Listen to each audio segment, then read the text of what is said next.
தாயார் பெரிய திருமேனி, உயரமான திருமேனி, 8.5 அடி உயரம்,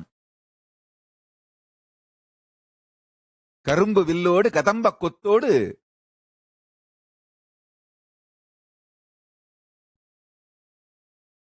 மூன்று கண்கள் 3 முலைகள் மீது பட்டவுடன் 3வது முலை மறைந்து 3வது கண் மலர்ந்தது. தாயார் பிறக்கும் பொழுது 3 முலையோடு பிறக்கின்றாள். அசரீரி சொல்லுகின்றது, தன்னுடைய வாழ்க்கை துணைவனை கண்டவுடன் 3வது முலை மறைந்து தன்னிலை தான் உணர்வாள்னு அசரீரி சொல்லுது. அதே போல பெருமானுடைய திருக்கண் தாயார் மீது பட்டவுடன் அன்னை மீனாட்சிக்கு 3வது முலை மறைந்து 3வது திருக்கண் மலர்ந்து விடுகின்றது. உடனே அன்னை உடலெல்லாம் மலர, உயிரெல்லாம் மலர, நாதனை கண்ட நாணத்திலே வெட்கி தலைகுனிந்து, ஐயோ போருக்கல்லவா புறப்பட்டேன் என்று தன் வலதுகால் பெருவிரலாலே தரையில் கோலம் விட துவங்குகின்றாள். முதல் முறையாக தன் வாழ்க்கையில் பெண்மையின் தன்மையான நாணம் அவள் உயிருக்குள்ளே மலர்ந்தது.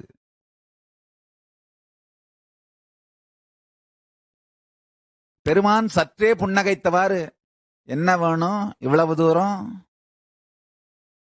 எங்க இவ்வளவு தூரம், என்ன வேணும்,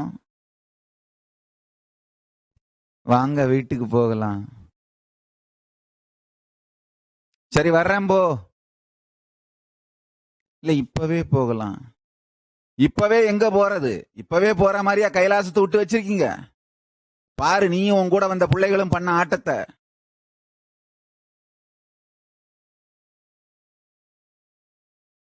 நான் நந்தி மேலதான் ஏறி வரணும், இவன் என்ன பிரயாணம் பண்ற மாதிரியா இருக்கான், கைய காலெல்லாம் உடைச்சி வச்சிருக்கிய, மூஞ்ச பேத்து வச்சிருக்கிய, இவனை கட்டு போட்டு டிங்கர் பார்த்து பஞ்சர் பார்த்து இந்த வண்டியை ஓடுற மாதிரி தயார் பண்ணிட்டு வர்றதுக்கே எனக்கு 4 மாசம் வேணும்.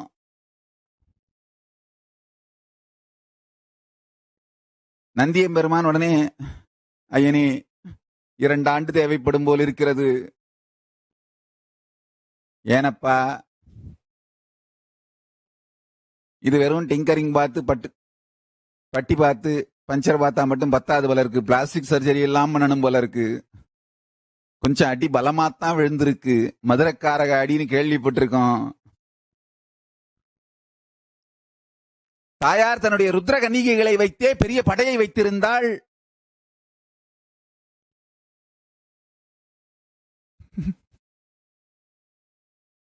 இத்தனையும் சொல்லிவிட்டு நந்தி மெதுவாக புன்னகைத்தான்.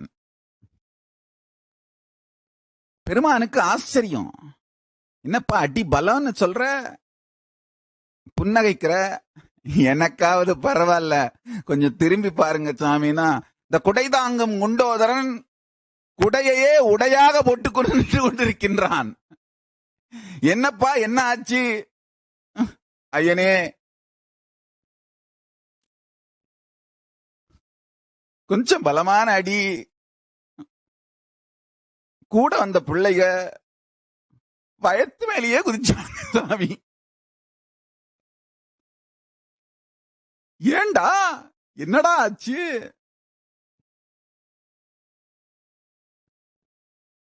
என்ன ஆச்சுன்னு எனக்கும் தெரியலையப்பா.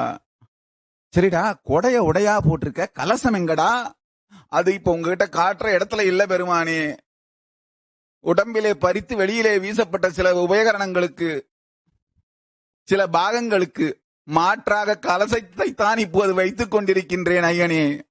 அதனால் குடைக்கு உள்ளே உடையும் இல்லை, காணாமல் போன சில பாகங்களுக்கு பதிலாக கலசத்தை வைத்துக் கொண்டிருக்கின்றேன்.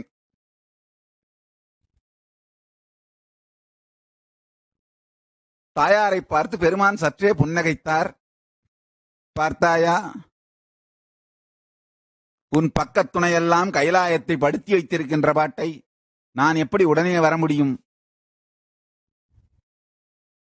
போறதுக்கு முன்னாடியே கைலாயத்தை கொஞ்சம் கிளீன் பண்ணி இருக்கிறதையெல்லாம் கொஞ்சம் சீர் பண்ணி வச்சுட்டு போங்க. அப்பதான் 2 மாசத்துலயாவது கிளம்பி வர முடியும். தாயார் திரும்பி பார்த்தாள். வெற்றி புன்னகையோடு சுமதி, தாயாருடைய படைத்தளபதி பேர் சுமதி, நின்று கொண்டிருக்கிறாள். சுமதியை பார்த்து அன்னை கேட்கிறாள், என்னம்மா இது? அன்னையே, போர் என்று வந்துவிட்டால் நாம் நம் திறனை காட்டித்தானே ஆக வேண்டும். மதுரைக்காரர்கள் நாங்கள். அன்போடு இருந்தால் உயிரையே கொடுப்போம், வம்பு செய்தால் உயிரையே எடுப்போம். இது 2 தவிர எங்களுக்கு எதுவும் தெரியாது. அன்புன்னா உசுரை கொடுப்போம், வம்புன்னா உசுரை எடுப்போம். எங்களை நீங்கத்தானே தாயே அப்படியெல்லாம் தயார் பண்ணி வச்சீங்க. ஓடி வந்தார் நாரதர். உடைந்து போயிருந்தது வீணை.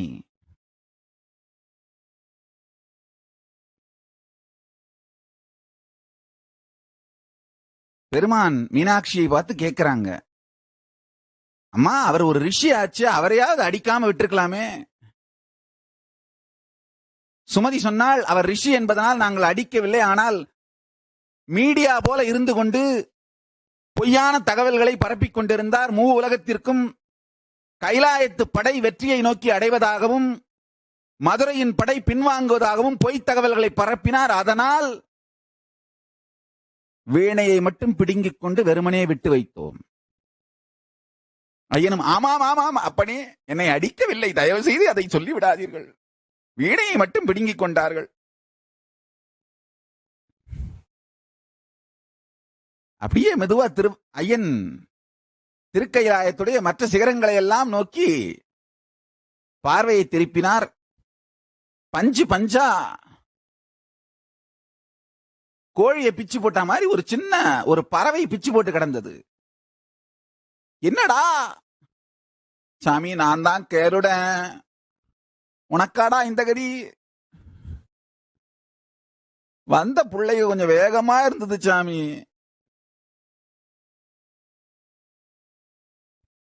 எங்க நாராயணன்? அப்பதான் மெதுவா, ஐயனே இங்குதான் இருக்கின்றேன்னு சாப்பிட்டு முடிச்ச திருப்தியில ஏப்பத்தை விட்டுட்டு நாராயணன் வர்றாரு. எங்க சாப்பிட்டு வர்றீங்க? ஆமாம், வந்தது என் தங்கைதான் என்று தெரிந்து கொண்டேன், வந்தவுடனேயே சொல்லிவிட்டேன். வைகுண்டத்திலே யாருமே அவரை நிறுத்தாதீர்கள், தங்கைக்கு எல்லா சீர்வரிசையும் கொடுத்து வரவேற்று விடுங்கள்னு சொல்லிட்டேன். அவங்க மதுரையில இருந்து கொண்டு வந்த சாமான் செட்டெல்லாம் இறக்கி வச்சு சமைச்சு அவங்களும் சாப்பிட்டு எனக்கும் போட்டாங்க. சாப்பிட்டுட்டு இப்பதான் மெதுவா எந்திரிச்சு வர்றேன். இந்த சின்ன பசங்க விடலை பசங்க சொன்னா கேட்காம கைலாயத்துல கலட்டா பண்ணி உதவாங்கினாங்க. அதுக்கு நான் என்ன பண்றது? வைகுந்தத்துல நாங்கெல்லாம் சேஃபா இருக்கோம்.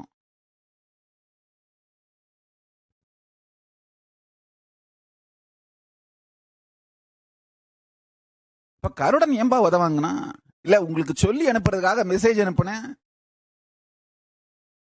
இங்க அவன் வந்து உங்களை பார்க்கறதுக்குள்ள இவனும் கைலாயத்தாள் இவங்க நினைச்சு மதுரைக்காரங்க கொஞ்சம் கவனிச்சு வச்சுட்டாங்க. பெருமான் திரும்பி பார்க்கிறார். சிவகணங்கள் எல்லாம் அலண்டு போய் கிடக்கின்றன.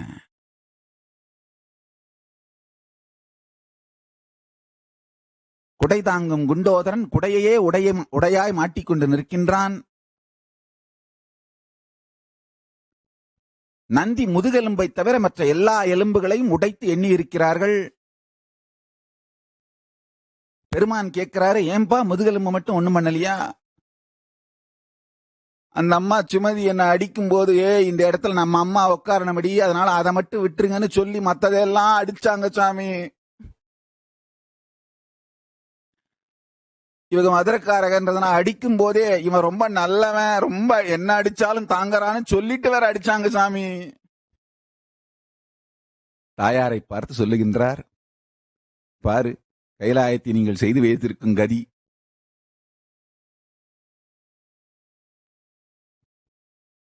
அன்னை சொல்லுகின்றாள், ஐயனே மன்னிக்க வேண்டும், எங்களுக்கு அடிக்கவும் தெரியும், கட்டுப்போடும் வைத்தியமும் தெரியும். தென்னாட்டிலே சித்த வைத்தியம் என்று பெரிய வைத்திய முறை இருக்கிறது. அதன்படி எல்லோரையும் 10 நாளில் சரி செய்து விட்டு செல்லுகின்றோம். அப்பன் சொன்னார், அப்படியே செஞ்சுட்டு போங்க, அப்பதான் சீக்கிரம் வர முடியும்.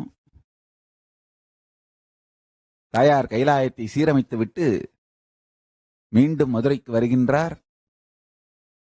சொன்னபடியே பெருமான் மதுரைக்கு வந்து கைலாயத்தினுடைய மண்டலம், ஞான மண்டலத்தை மதுரையில் உருவாக்கி ஜீவன் முக்த சமுதாயத்தை செய்து வைக்கின்றார். ஜீவன் முக்த சமுதாயத்தை உலகத்திற்கு அளிக்கின்றார்.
Bless you all. Let you all open all your three eyes and manifest the powers of Mahasadashiva. Om Nityananda Paramashivoham. Om Nityananda Paramashivoham. Om Nityananda Paramashivoham. Om Nityananda Paramashivoham. Om Nityananda Paramashivoham. Om Nityananda Paramashivoham. Om Nityananda Paramashivoham. Om Nityananda Paramashivoham. Om Nityananda Paramashivoham.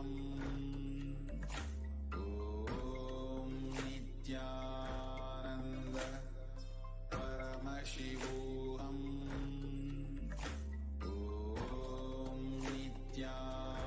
Nityananda Paramashivoham. Om Nityananda Paramashivoham.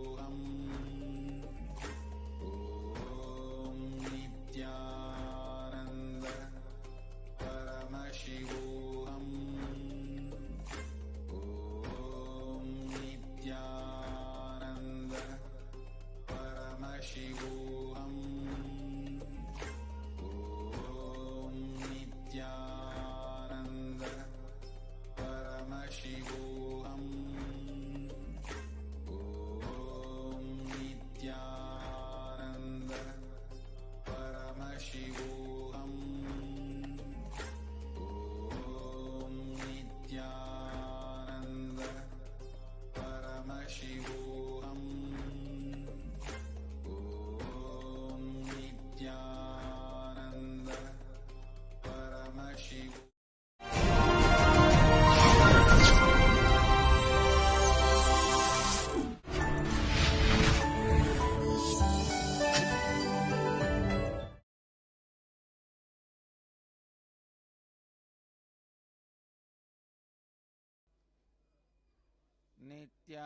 नित्यानन्देश्वर समारम्भाम् नित्यानन्देश्वरि मध्यमाम् अस्मदाचार्यपर्यन्ताम् वन्दे गुरुपरम्पराम्.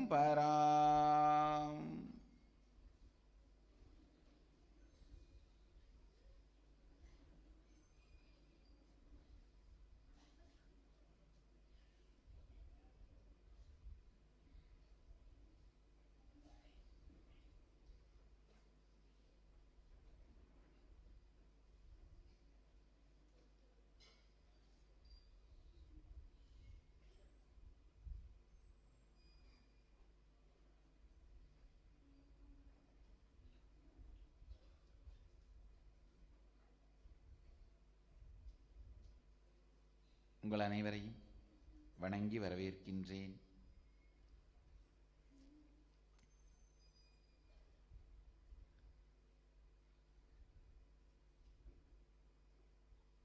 உலகம் முழுவதும் இருமுனை காணொளி காட்சியின் வழியாகவும் நித்யானந்த தொலைக்காட்சியின் மூலமாகவும் டியூன்ஸ் ஆதி சைவம் எனும் இந்த தியான சத் சங்கத்திற்காக வந்திருக்கும், கண்டுகளித்துக் கொண்டிருக்கும் நேயர்கள், அன்பர்கள், பக்தர்கள், சீடர்கள் அனைவரையும் வணங்கி வரவேற்கின்றேன். ஆதி சைவம் வாழ்வியல் நெறிகளை, வாழ்வியல் முறைகளை ஒவ்வொரு உயிரும், மனிதன் மட்டுமல்ல, விலங்குகள் மாத்திரமல்ல, ஒவ்வொரு உயிரும்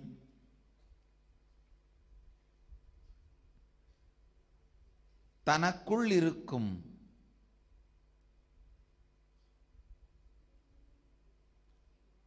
ஜீவன் சிவனோடு கலந்து சிவோகம் எனும் அனுபூதியை வாழ்க்கை முறையாக வாழுகின்ற ஜீவன் முக்த தன்மையை வாழ்க்கை முறையாக வாழுகின்ற வாழ்வியல் சைவம். சைவம் ஒரு வாழ்வியல் முறை.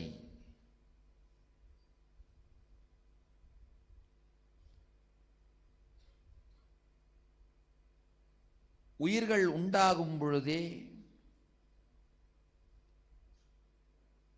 கடவுள் துகள் என்கின்ற நிலையிலிருந்து கடவுள் என்கின்ற நிலைக்கு அவைகள் உயர்வதற்காக பரம்பொருளான சதாசிவனே உலகிற்கு அளித்த, பிரபஞ்சத்திற்கு அளித்த வாழ்வியல் முறை சைவம்.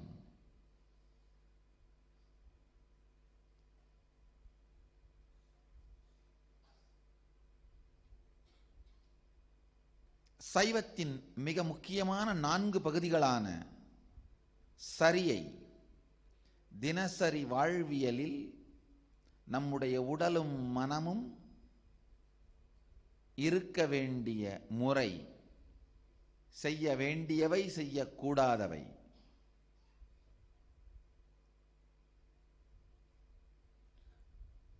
சரியை, கிரியை,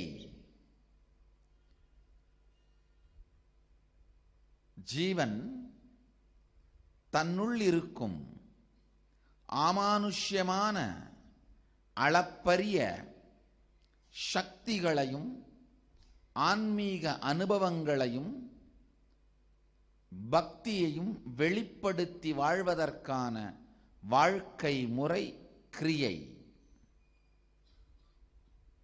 யோகம் ஜீவன் சிவமயமாக சதாசிவ பரம்பொருளோடு ஒன்றுவதற்கு உடலையும் மனதையும் உபயோகித்து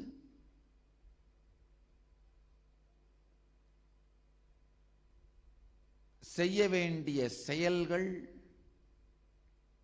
கடைபிடிக்க வேண்டிய சாதனை முறை யோகம்.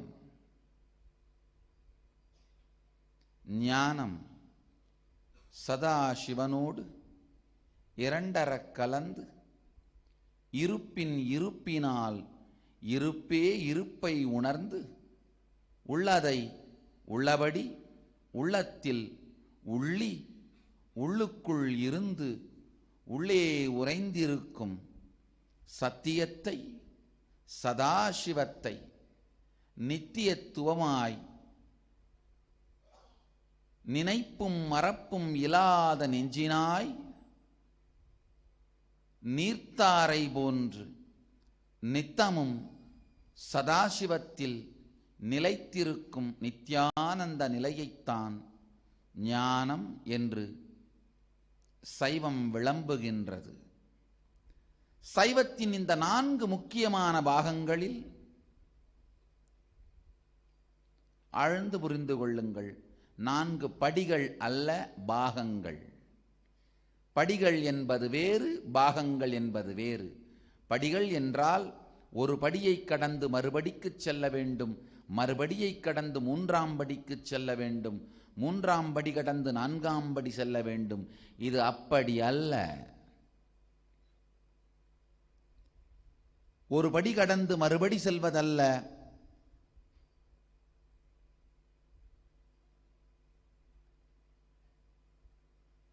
இவை 4ம் ஒரே நேரத்தில் வாழ வேண்டியவை. ஆழ்ந்து புரிந்து கொள்ளுங்கள். மனித இனம் கடந்த சில 100 ஆண்டுகளில் செய்த மிகப்பெரிய தவறு, சரியை, கிரியை, யோகம், ஞானம் இந்த 4ம் ஒன்றிற்கு அடுத்து ஒன்றிற்கு அடுத்து என்று படி என்று புரிந்து கொண்டதுதான் மனித இனம் செய்த மிகப்பெரிய தவறு. அதனால்தான் மூடத்தனங்களும் அறிவிலித்தனங்களும் வாழ்வியலை விட்டு மிகவும் ஒதுங்கிய கருத்துக்கள் மதங்களாக கடந்த 2-3 ஆண்டுகளிலே உருவெடுத்தது. சைவம் தவிர வேறு சில மதங்கள் உருவெடுப்பதற்கான மிகப்பெரிய காரணம் மனிதன் செய்த இந்த மூடத்தனம்.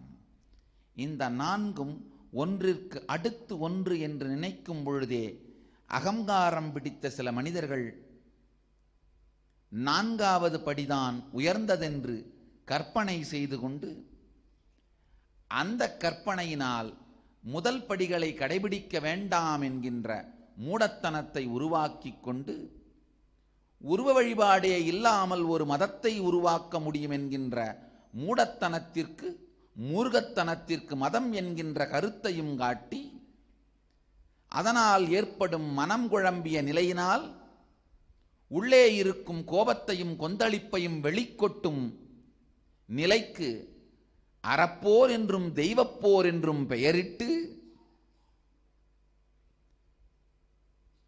எல்லா மூடத்தன்மைகளுக்கும் மாயைகளுக்கும் நிஜத்தில் இருந்து மிகவும் விட்டு விலகி மாயையில் சிக்கி மாயையே அஞ்ஞான இருளையே மதமாகவும் காட்டுகின்ற மிக பெருங்கொடுமை மனித இனத்திற்கு நிகழ்ந்ததற்கான காரணம், முதல் காரணம் இந்த 4ம் ஒன்றிற்கு அடுத்து மற்றொன்று என்கின்ற தவறான புரிதல். 4ம் அங்கங்கள், படிகள் அல்ல. ஞானியும் திருமேனி வழிபாடு செய்தே தீர வேண்டும். சரியை நிலையிலும் கிரியை நிலையிலும் சொல்லப்படும் திருமேனி தீண்டி வழிபடுவது ஞான நிலை அடைந்தவுடன் தானாய் விட்டு போகும் என்று கற்பனையும் கனவுகளும் இவைகளை ஒன்றை தாண்டி மற்றொன்று என்கின்ற மூடக்கருத்துக்களும் சொல்லி இல்லாத மதங்களெல்லாம் இல்லல் அளிக்கும் இல்லாத மதங்களெல்லாம் இவ்வுலகில் வந்திட மூடர்களே முதற்காரணம் ஆனார்கள்.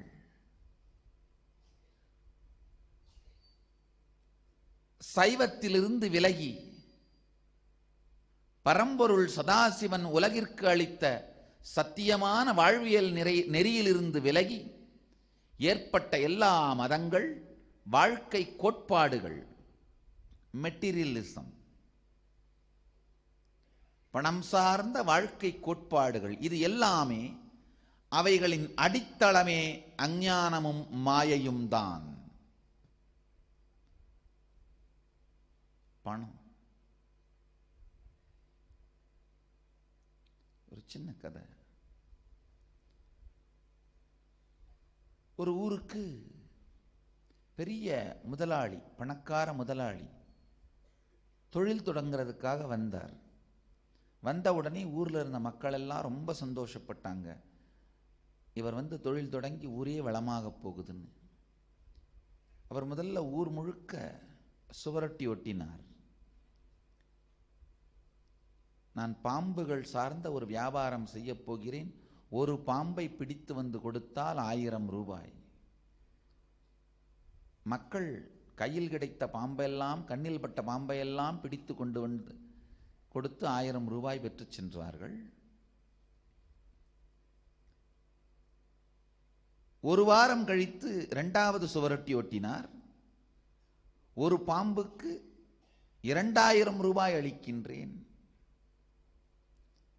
மக்கள் கண்ணில் பட்டவைகளை மாத்திரமல்லாது தேடியெல்லாம் பிடித்து கொண்டு வந்து கொடுத்து பணம் பெற்று சென்றார்கள். 3வது வாரம் சுவரொட்டி ஒட்டினார். ஒரு பாம்புக்கு 5000 ரூபாய் கொடுக்கிறேன். மக்கள் சுற்றி இருக்கும் வயல்காடெல்லாம் துழாவி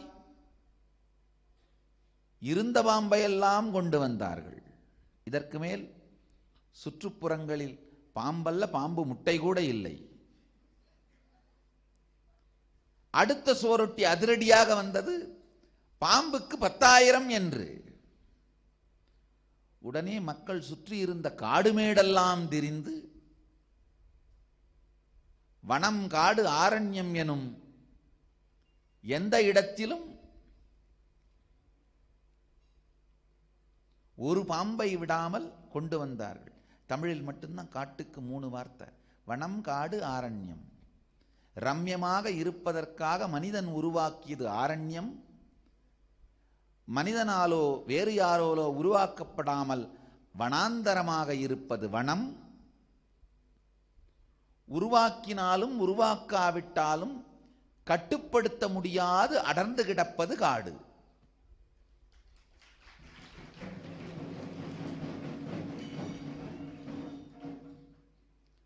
சுற்றி இருக்கும் மனம், காடு, ஆரண்யமெல்லாம் மக்கள் சுற்றி இருந்த பாம்பை எல்லாம் கொண்டு வந்து கொடுத்தார்கள்.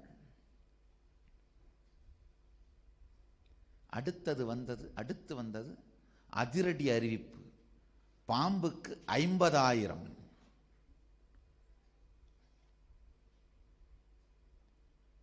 சுவரொட்டி ஒட்டிவிட்டு 2 நாள் முக்கியமான வேலைக்காக வெளியூர் புறப்பட்டு சென்றார் முதலாளி. ஊர் மக்கள் எல்லாம் சொன்னார்கள், பாம்பே இல்லையே, இப்ப 50,000 சொல்லியிருக்கார்களே. சில பேர் தருமி போல தனியாக புலம்பினார்கள், எனக்கில்லை எனக்கில்லை.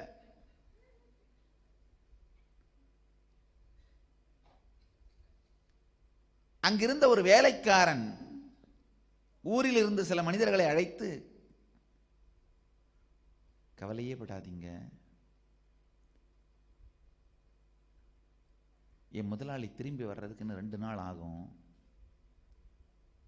அவர் பிடிச்சி வச்ச பாம்பெல்லாம் என்கிட்ட தான் இருக்கு, என் கண்ட்ரோலில் தான் இருக்கு,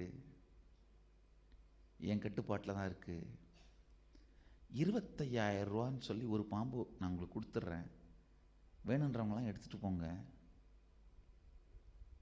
நாளைக்கு காலையில் அவர் திரும்பி வந்தப்புறம், 2 நாள் அவர் வந்தப்புறம் வந்து கொடுத்து 50,000 வாங்கிக்கோங்க. 50,000 வாங்கின பிறகு கமிஷனாக எனக்கு ஒரு 10,000 ரூபா கொடுத்துருங்க.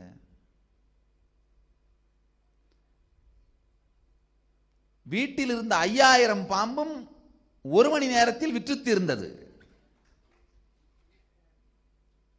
மறுநாளில் இருந்து வேலையாள் முதலாளி இருவரையும் காணோம். ஊர் மக்கள் சொந்த ஊர் பாம்பை 2000க்கு விற்று 25,000க்கு வாங்கியதுதான் மிச்சம். இதுதான் பணம், இதுதான் ஷேர் மார்க்கெட்,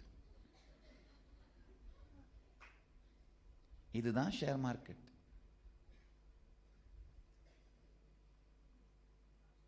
ஆழ்ந்து பார்த்தீர்களானால் இதுதான் வால் ஸ்ட்ரீட், இதுதான் ஷேர் மார்க்கெட்.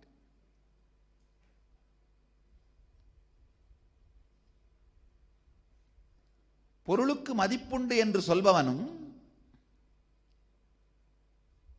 மதிப்பில்லை என்று சொல்பவனும் உறவாடும் களவாளிகள்.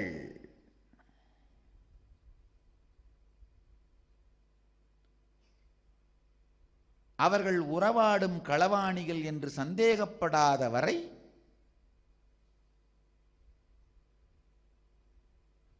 நாம் ஏமாற்றப்படுவோம்.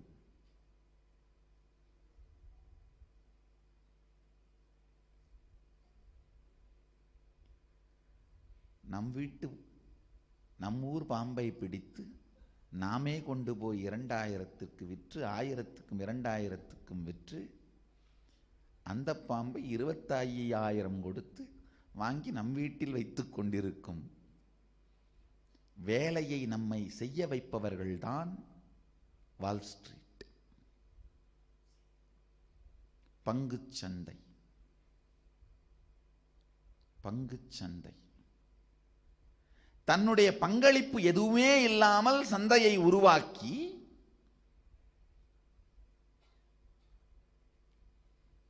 மக்களுக்கு எதையோ அவர்களிடம் வாங்கியது போலவும் கொடுத்தது போலவும் கற்பனையை உருவாக்கி அவர்கள் வாங்கியது கொடுத்தது இரண்டிற்கும் கற்பனையான மதிப்பையும் காட்டி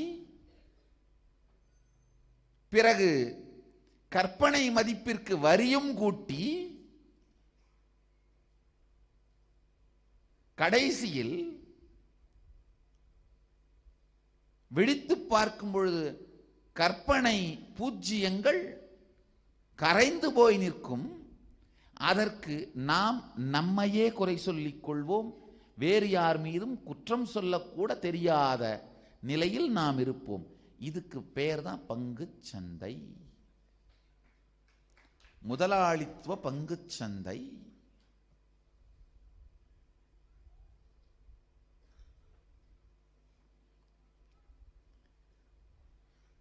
$25,000 கொடுத்து 5,000 பாம்பையும் வாங்கினவெல்லாம் வேக வேகமா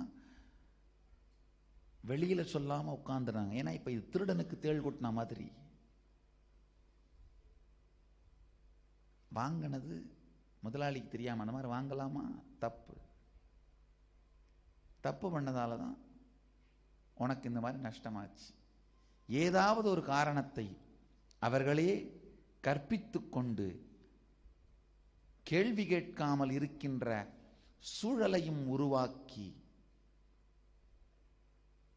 இதுதான் பங்குச்சந்தை வர்த்தகம்னு சொல்றது. ஆழ்ந்து புரிந்து கொள்ளுங்கள்.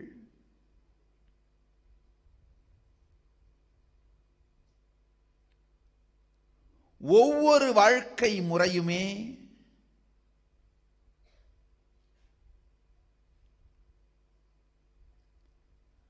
அதை உருவாக்கியவர் உணர்வு நிலையை சார்ந்துதான் உருவாக்கப்படுகிறது.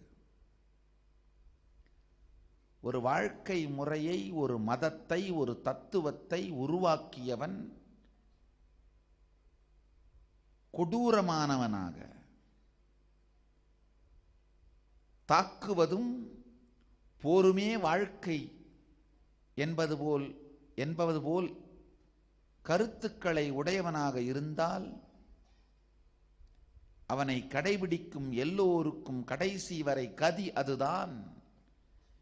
ஏனென்றால் நேரடியாகவோ மறைமுகமாகவோ அவன் கருத்துக்களிலெல்லாம் இறுதியில் இதுதான் எதிரொலிக்கும். எது உங்கள் இதயத்திற்குள் ஒலித்துக் கொண்டிருக்கிறதோ அதுதான் உங்கள் துவனியிலும் இறுதி எதிரொலியாக இருக்கும்.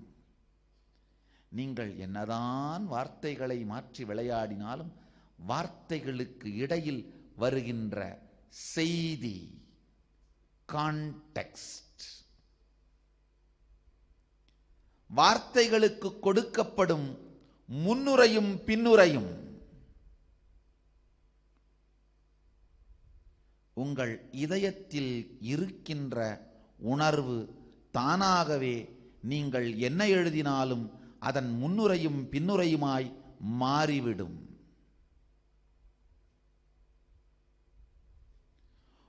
முன்னுரைப்பும் பின்னுரைப்பும்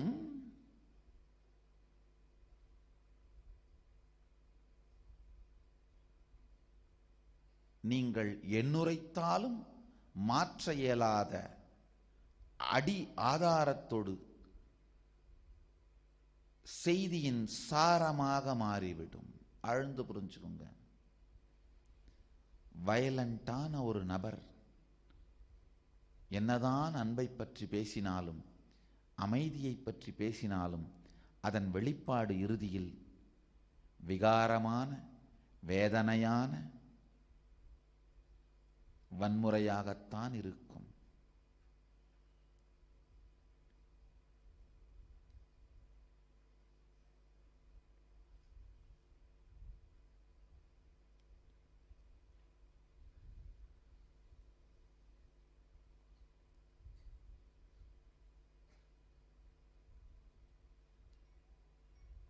பல்வேறு தத்துவங்களையும் வாழ்க்கை முறையையும் ஆழ்ந்து பார்த்த அனுபவத்திலிருந்து சொல்கின்றேன்.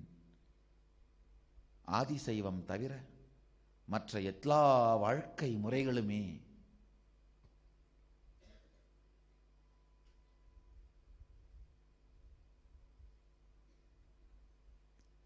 மற்ற எல்லா நெறிமுறைகளுமே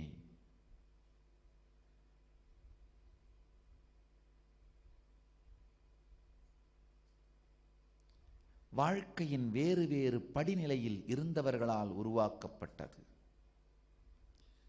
சில பேர் ஆழமான வன்முறையில் வீழ்ந்து கிடந்த உணர்வுடையவர்கள், சில பேர் கொடுக்கல் வாங்கல் எனும் பேரம் மனநிலையில் இருந்தவர்கள்,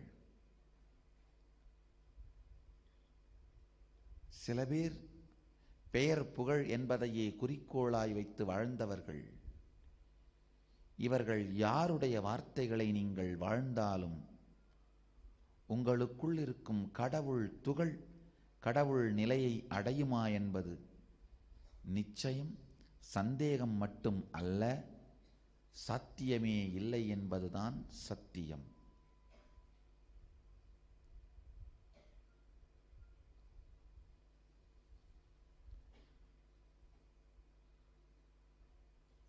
ஒவ்வொருவருக்குள்ளும்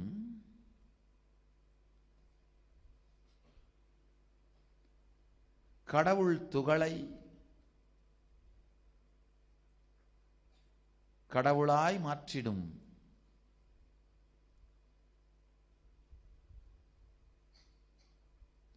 ஒரே வாழ்வியல் முறை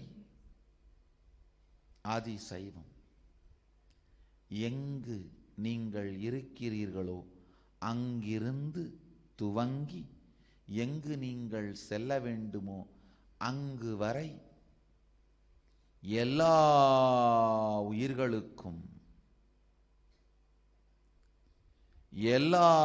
உயிர்களுக்கும் வழிகாட்டும் ஒரே வாழ்வியல் முறை ஆதி சைவம்.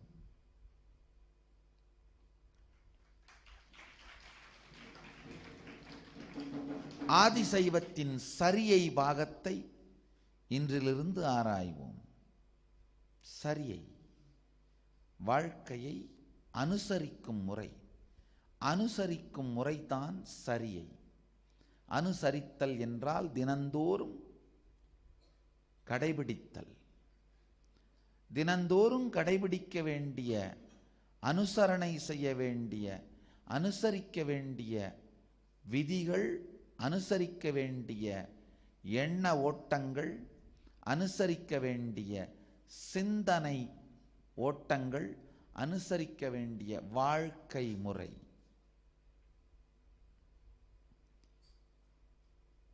என்கிட்ட பல பேர் வந்து கேட்கறது உண்டு,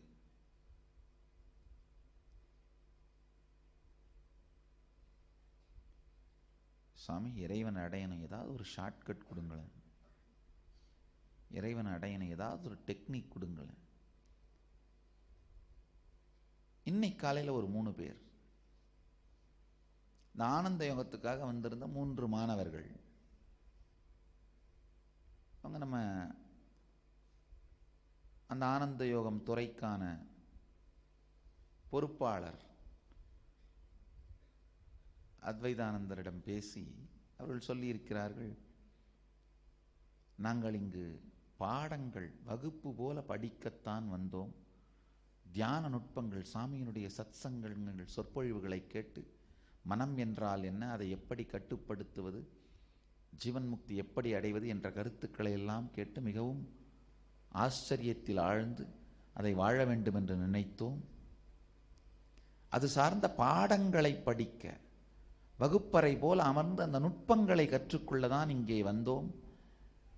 இங்கு ஆடல், பாடல், பக்தி என்று பல்வேறு விஷயங்கள் நடக்கின்றன. எங்களுக்கு ஆடலை கற்றுக்கொள்ள விருப்பமில்லை, பாடலை கற்றுக்கொள்ள விருப்பமில்லை, பக்தியை, விக்கிரக வழிபாட்டை கற்றுக்கொள்ள விருப்பமில்லை. இதெல்லாம் எங்களுக்கு வேண்டாம். பாடங்கள், நுட்பங்கள் இவைகள் மட்டும் கற்றுக் கொடுக்கிறார் போல் நிகழ்ச்சி தான் நாங்கள் எதிர்பார்க்கிறோம் அப்படின்ட்டு சொன்னார்கள். அத்வைதானந்தர் என்கிட்ட வந்து சொன்னபோது முதல் வார்த்தை நான் சொன்னது, அவர்களை திருப்பி அனுப்புங்கள்னு சொன்னேன். ஆழ்ந்து புரிஞ்சுக்குங்க, ஆழ்ந்து புரிந்து கொள்ளுங்கள்.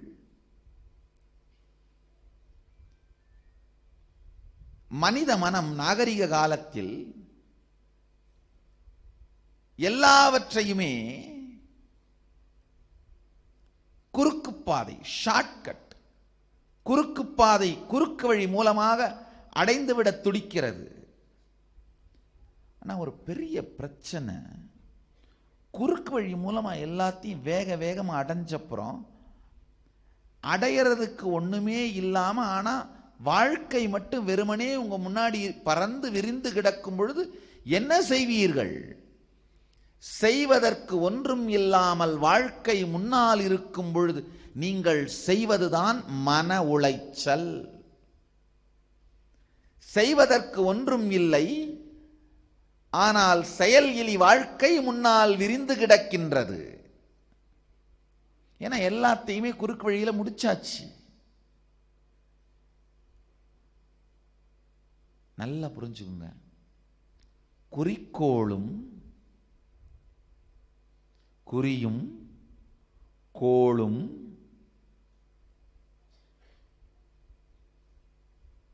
அதை அனுசரிக்க வேண்டிய சரியையும் இருந்து வாழ்க்கையை வாழ்வீர்களானால் வாழ்க்கை இனிக்கும், மணக்கும், மீண்டும் மீண்டும் மனம் திகைத்து திகைந்து ஆனந்தத்திற்குள் தீஞ்சுவையாய் இனிக்கும். செய்வதற்கு சரியையும் அனுசரிக்க சரியையும் அது காட்டும் குறியும் கோளும் இல்லாமல் போனால் காலம், வாழ்க்கை உங்கள் முன் விரிந்து கிடக்கும்.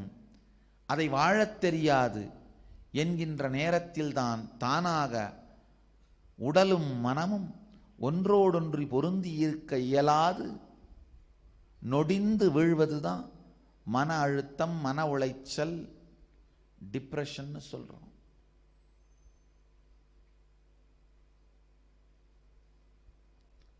ஆழ்ந்து புரிஞ்சுக்குங்க. குறிக்கோளும் அதை அடையும் சரியையும் வாழ்வில் இருக்கும் வரை நீங்கள் காலத்தின் தலைவனாயிருப்பீர்கள். நேரம் கிடைக்க கிடைக்க வாழ்க்கை இனிக்கும். எத்துணை நாள் உங்களுக்கு கிடைக்கிறதோ அத்துணை நாளும் வாழ்க்கை ஆனந்தமாகவும் இனிப்பாகவும் இருப்பதாக தோன்றும். ஆனால் குறிக்கோளும் சரியையும் இல்லாமல் போனால் அதே காலம் உங்களை கொல்லும். இந்த உதாரணத்தை புரிந்து கொள்ளுங்கள். காலம் உங்களை கொல்லும்.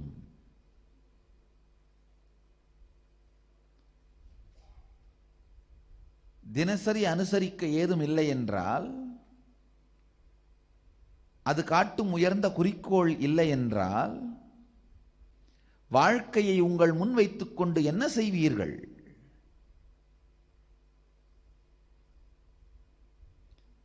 ரெண்டு நாள் படுக்கையிலிருந்து எந்திரிக்காம தூங்கலாம். மூணாவது நாள் என்ன பண்ணுவீங்க?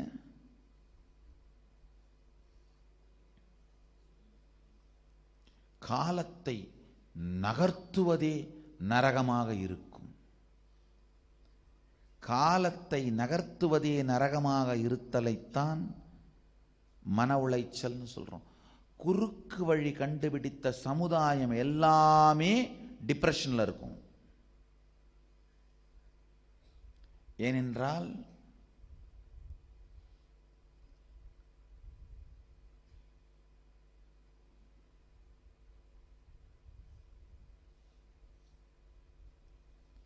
குறிக்கோள் குறுக்கு வழியால் அடையப்படுவதனால் வாழ்க்கையின் பெரும்பகுதிக்கு நிரப்ப ஒன்றும் இல்லை. இந்த குறிக்கோளை குறுக்கு வழியில் அடைந்தே பழகிய மனிதர்கள் கடவுளுக்கும் குறுக்கு வழி உண்டான்னு தான் கண்டுபிடிக்க முயற்சிக்கிறார்கள். கடவுள் ஒன்றும் பொட்டி பாம்பு இல்லை. நீங்க ஏதாவது ஒரு மந்திரத்தை பூ பூ பூன்னு மகுடி மாதிரி ஊதுனா உடனே எந்திரிச்சு ஆடுறதுக்கு.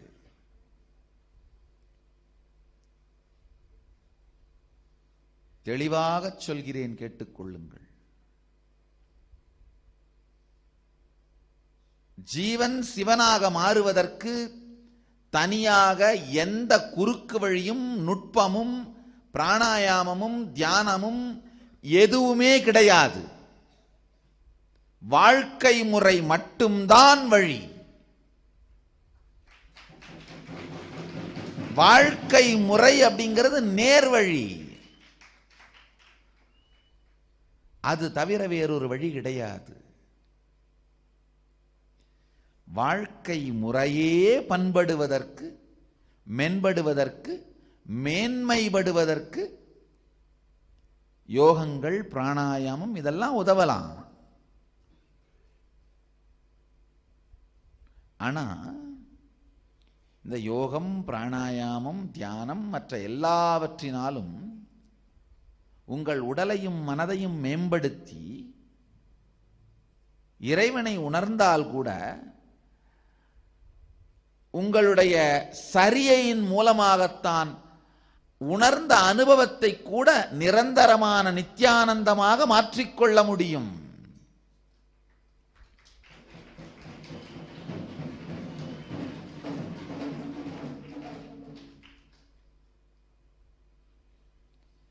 ஆழ்ந்து கேளுங்கள். என்னுடைய அனுபவத்திலிருந்து சொல்றேன்.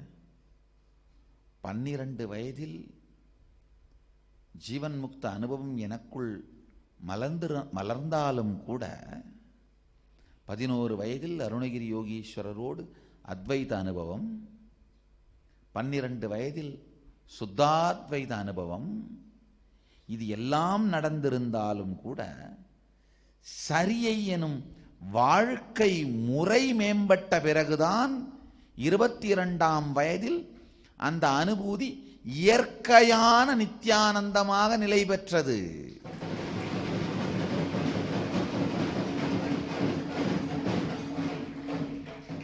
சரியை எனும் வாழ்க்கை முறையை ஒதுக்கிவிட்டு ஏதோ சில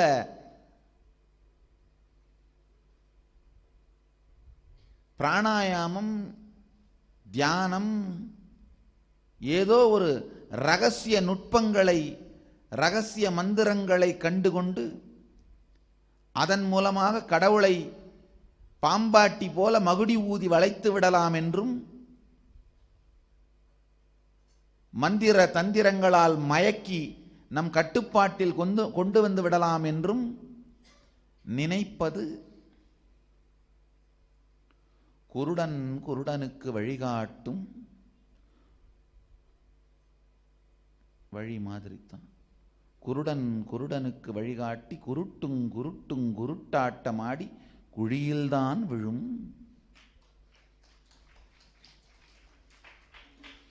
குருடன் குருடனுக்கு வழிகாட்ட குருடும் குருடும் குருட்டாட்டமாடி குழியில்தான் விழும்.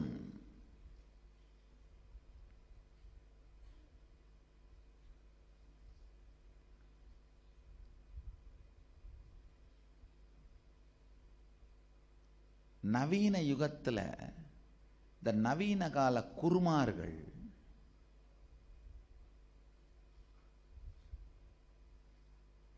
மனித இனத்தை பிடித்த பீடைகள்.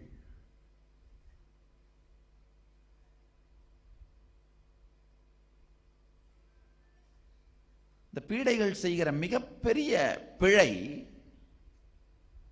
விக்கிரக வழிபாடு. தினசரி அனுசரிக்க வேண்டிய சரியை வாழ்க்கை முறைகள் இதெல்லாம் தேவையில்லை. ஏன்னா நவீன கால மனிதனுக்கு என்னன்னாலும் ஜம்ப் ஸ்டார்ட் பண்ணணும்.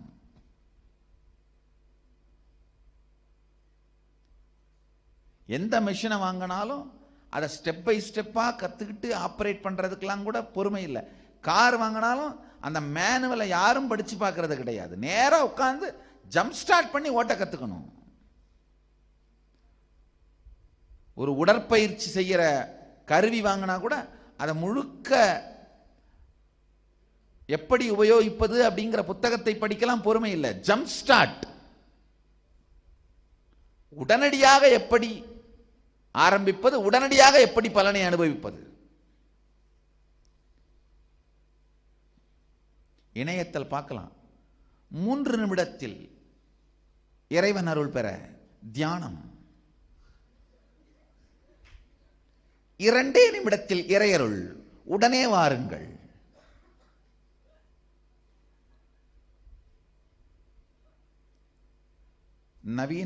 நவீன கால குருமார்களின் நாயகங்கள்.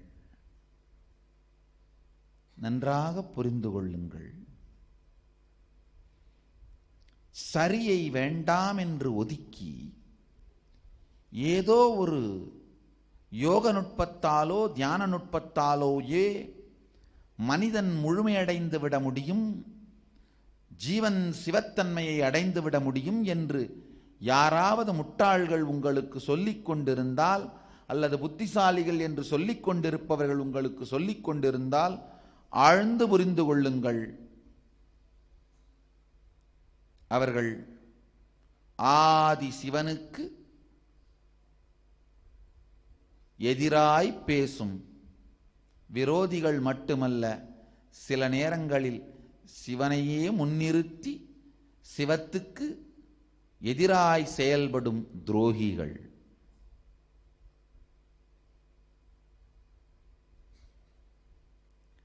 பெருமான் மிக தெளிவாக ஆகமத்தில் விளக்குகிறார். அவரே அருளிய ஆகமங்கள், அவர் கொடுத்த ஆகமங்கள், அதை உபயோகிப்பவர்கள் மட்டும் தயவு செய்து அவர் பெயரை உபயோகியுங்கள். இது நான் எல்லாருக்கும் சொல்ற வேண்டுகோள். சில பேர் சொல்றது உண்டு, இல்லை இல்லை இந்த ஆகமெல்லாம் அவரே தான் சொன்னார்னு எப்படி தெரியும்?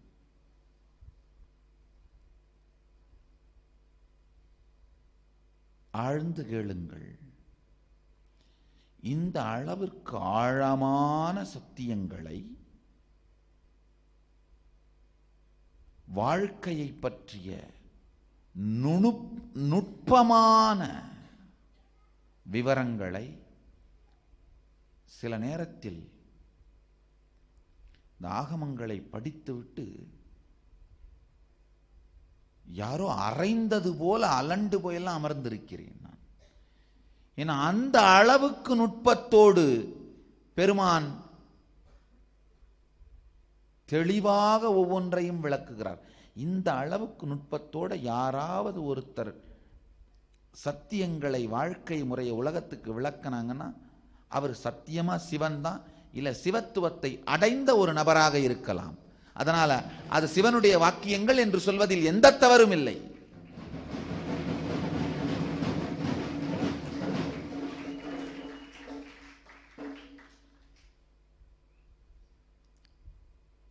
சிவ விரோதிகளை எல்லாம் கூட அப்புறம் பார்த்துக்கலாம். முதல்ல சிவ துரோகிகளுக்கு பதில் சொல்லலாம். சிவன் உண்டு, சிவனுடைய முகத்தையும் பெயரையும் படத்தையும் எல்லாம் உபயோகம் பண்ணுவோம். ஆனால் ஆகமத்தை வாழ மாட்டோங்கிற அவங்களுக்கு முதல்ல சில கேள்விகள்.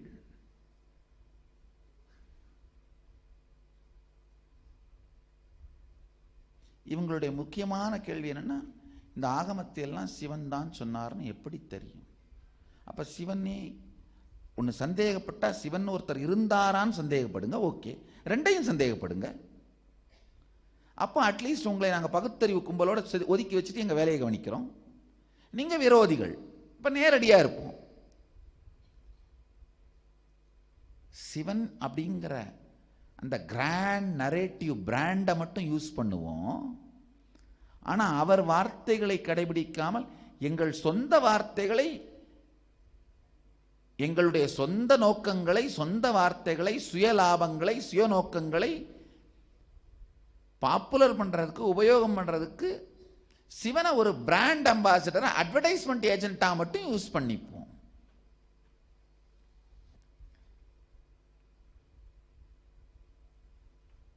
இந்த கொக்கோ கோலா,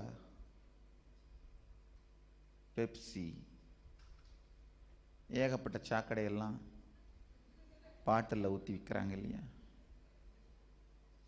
அதுக்கெல்லாம் அந்தந்த ஊர்ல இருக்கிற பிரபலங்களை எல்லாம் பிடிச்சி விளம்பரத்துக்காக உபயோகம் பண்ற மாதிரி இவங்களுக்குள்ள இருந்து வெளியில வந்த சாக்கடையெல்லாம் பாட்டில்களில் ஊற்றி கருத்துக்களாக சொல்லி அதுக்கு விளம்பரதாரராக மட்டும் சிவனுடைய பெயரையும் வடிவத்தையும் உபயோகப்படுத்துகின்ற சிவ துரோகிகளுக்கான சில கேள்விகள். இவங்க செய்கிற மிகப்பெரிய பிரச்சனையும் சரியை இல்லாமல் யோகத்தையும் ஞானத்தையும் மட்டும் ஷார்ட்கட் அப்படிங்கிற பேரால உபயோகப்படுத்துறது மட்டும் இல்லாம கொடுமை, சரியையும் கிரியையும் வாழ்பவர்களை மிகுந்த ஒரு தாழ்ந்த நிலையில் இருப்பவர்கள் என்பது போன்ற ஒரு மாய தோற்றத்தை உருவாக்கி சரியை கிரியையின் முக்கியத்துவத்தை அழித்ததே இந்த நவீன கால சைவ துரோகிகள் தான். நவீன கால குருமார்கள் என்று சொல்லிக் கொண்டிருக்கின்ற மனித இனத்தை பிடித்த பீடைகள்.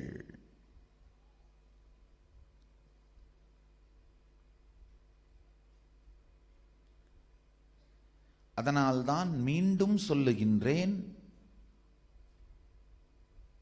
சரியை கிரியை யோகம் ஞானம் எனும் நான்கும் 4 படிகள் அல்ல, 4 பாகங்கள். பாகங்கள் எனும் வார்த்தை கூட குறைந்தது 4 அங்கங்கள். பாகங்கள் என்றால் கூட ஒரு பாகம் இல்லாமல் இன்னொரு பாகம் இருந்துவிட முடியும். அங்கம் என்ற வார்த்தையே சரி, ஓர் அங்கம் இல்லாது மற்றோர் அங்கம் இயங்க இயலாத அங்கங்கள்.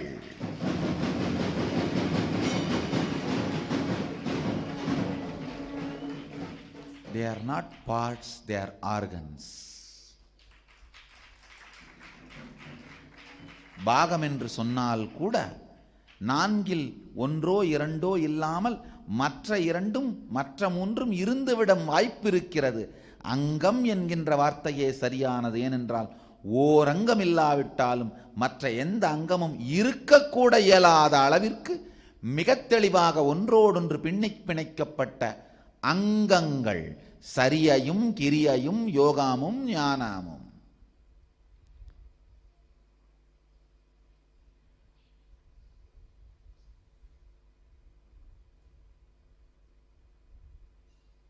ஒரு நவீன கால குரு ஓப்பனாகவே குறுக்குறுன்னு எழுதுறார். கிரியைகள்லாம் செய்கிற மக்கள் எல்லாம் வேற தொழிலை பார்த்துக்கோங்க, இதெல்லாம் பண்ண வேண்டாம். சிவாச்சாரியார்களே சீறி எழுங்கள்.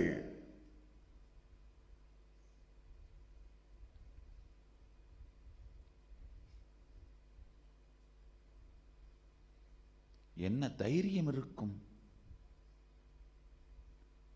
யோகத்தையும் ஞானத்தையும் சரியை கிரியையிடமிருந்து பிரித்தெடுப்பதற்கு இவர்களுக்கு? அனுபூதியிலா குருடர்கள்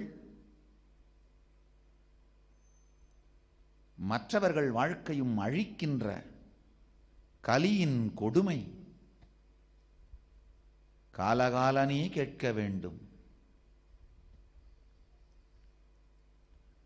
ஆழ்ந்து தெரிந்து கொள்ளுங்கள். சரியை கிரியை மாத்திரம் போதாது என்பது சத்தியம். சரியை கிரியை இல்லாமலும் போகாது என்பதே உத்தமம்.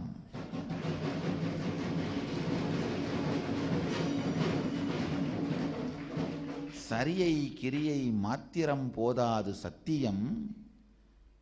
சரியையும் கிரியையும் இருந்தால் மட்டுமே எல்லாம் சாத்தியம்.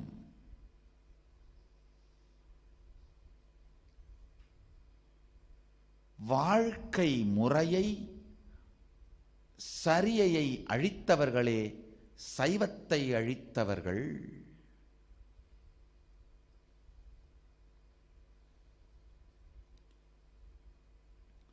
இன்று உலகத்தில் இருக்கும் எல்லா பிரச்சனைகளுக்கும் காரணம் சரியையை அழித்தவர்கள்,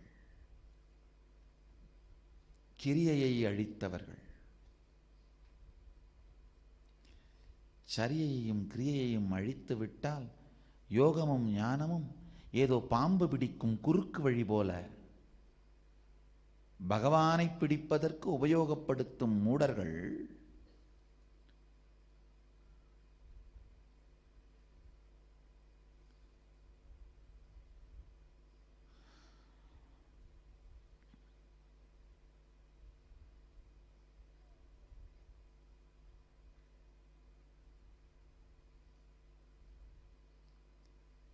சில பேர் என்கிட்ட கேட்கறது உண்டு, கண்ணப்பன் என்ன சரியை கிரியை தெரிஞ்சான், சிவபதம் அடைஞ்சான். ஐயோ மூடர்களே, கண்ணப்பன் உதாரணத்தை எடுக்காதீங்க. அவர் ஏன் சைடு உதாரணம். எந்த யோக ஞானம் தெரிந்து அவன் சிவபதம் அடைந்தான்? அவன் செய்தது ரெண்டுமே சரியை கிரியை. சிவலிங்க வழிபாடு, கண்ணை பிடுங்கி வைத்த பக்தி அன்பு. கண்ணப்பன் ஏன் சைடு விட்னஸ். மூடர்கள் எந்த யோக ஞானம், கண்ணப்பன் எந்த சரியை கிரியை பண்ணி சிவபதம் அடைஞ்சான்? முட்டாள்களா? அவன் செய்யாதது யோகமும் ஞானமும் தான், அவன் செய்தது சரியையும் கிரியையும்.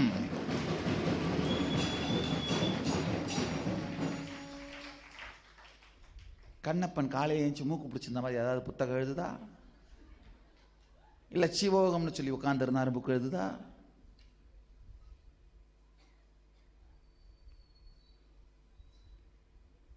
சிறு வயதில் எங்கோ வேட்டைக்கு செல்லும் பொழுது ஒரு சிவலிங்கத்தை யாரோ ஒரு அந்தணர் நீரூற்றி வழிபாடு செய்வதை பார்த்திருக்கின்றான். தானும் அதை செய்ய வேண்டும் என்கின்ற சரியை அவனுக்குள் பொங்கியது. உணர்வு அவனுக்குள் அனுசரிக்க வேண்டும் என்கின்ற எண்ணம் பொங்கியது. தனக்கு தெரிந்த விதத்திலே கிரியையாய் அதை செய்ய துவங்கினான். அதனால் கொண்ட பேரன்பு பொங்கிய ஆனந்த பேரூற்றினாலே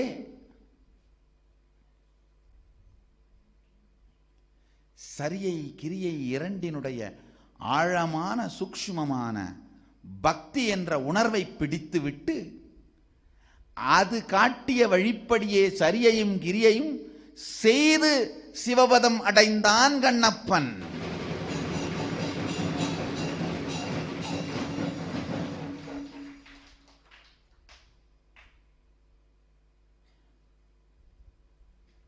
சில பீடைகள், சிவத்ரோகிகள் அவர்களுடைய மாய மூட வியாபார தந்திர கருத்துக்களை விற்பதற்கு கண்ணப்பன் எனும் பாட்டில் உரையை உபயோகப்படுத்துகிறார்கள். கண்ணப்பன் என்ன? யோகமும் ஞானமும். கண்ணப்பன் என்ன? சரியையும் கிரியையும் இதெல்லாம் முறையா பண்ணியா ஞானம் அடைஞ்சான்.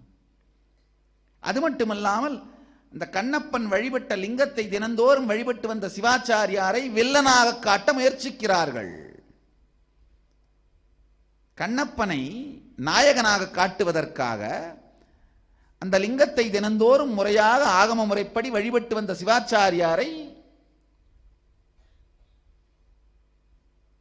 பல கதைகளிலே வில்லனாக காட்டும் முயற்சியையும் செய்கிறார்கள். ஆழ்ந்து புரிந்து கொள்ளுங்கள்.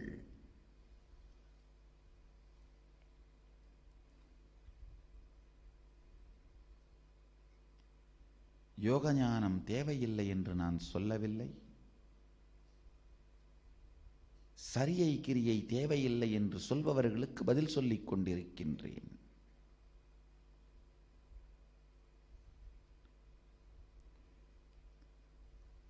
ஆழ்ந்து கண்ணப்பன் வாழ்க்கையை பாருங்கள்.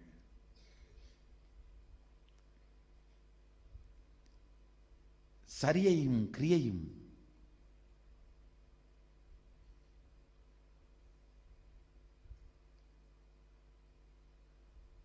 ஸ்ரத்தையோடு செய்யப்பட்டால்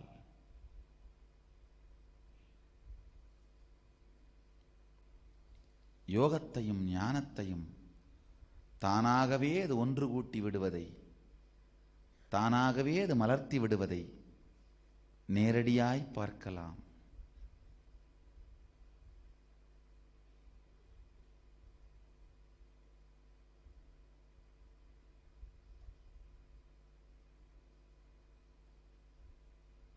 சரியை எனும் வாழ்க்கை முறை தினந்தோறும் நாம் கடைபிடிக்க வேண்டிய வாழ்க்கை முறை பெருமானே ஆகமத்தில் தெளிவாக சொல்லியிருக்கும் உணவு உடை உறையுள் வாழ்க்கை முறை ஜீவன் முக்த அறிவியலின் அங்கம் மாத்திரம் அல்ல, முக்கியமான அங்கம். அங்கம் மாத்திரம் அல்ல, பங்கம் செய்யக்கூடாத தங்கமான முக்கிய அங்கம். இன்றைய ஆதி சைவம் சத்சங்கத்தின் சாரம்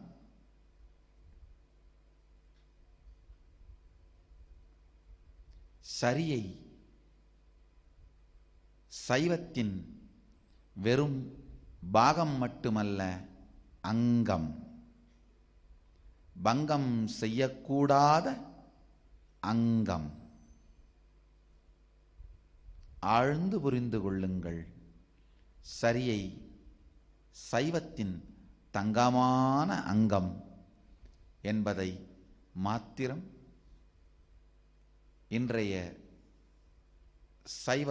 ஆதி சைவ சத்சங்கத்தின் சாரமாய் உங்களுக்குள் வாங்கிக் கொள்ளுங்கள்.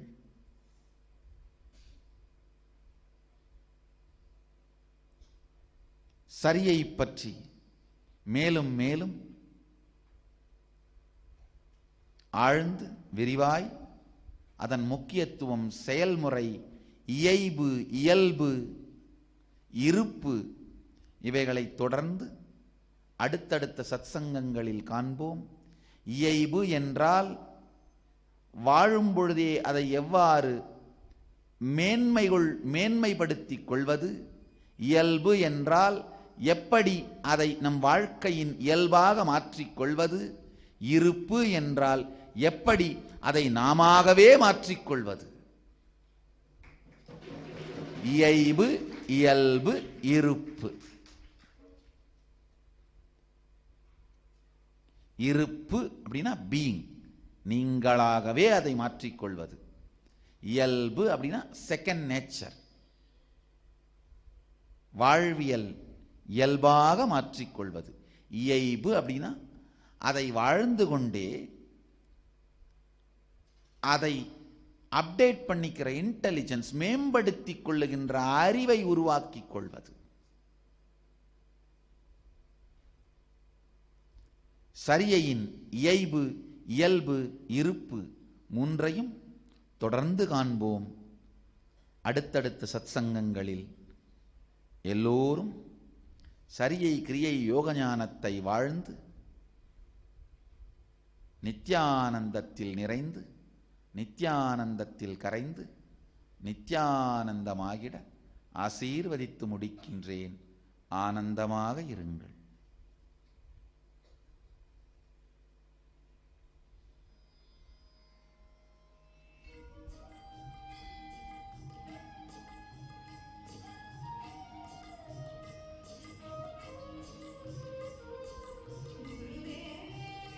நித்யானந்த தியான பீடம், நித்ய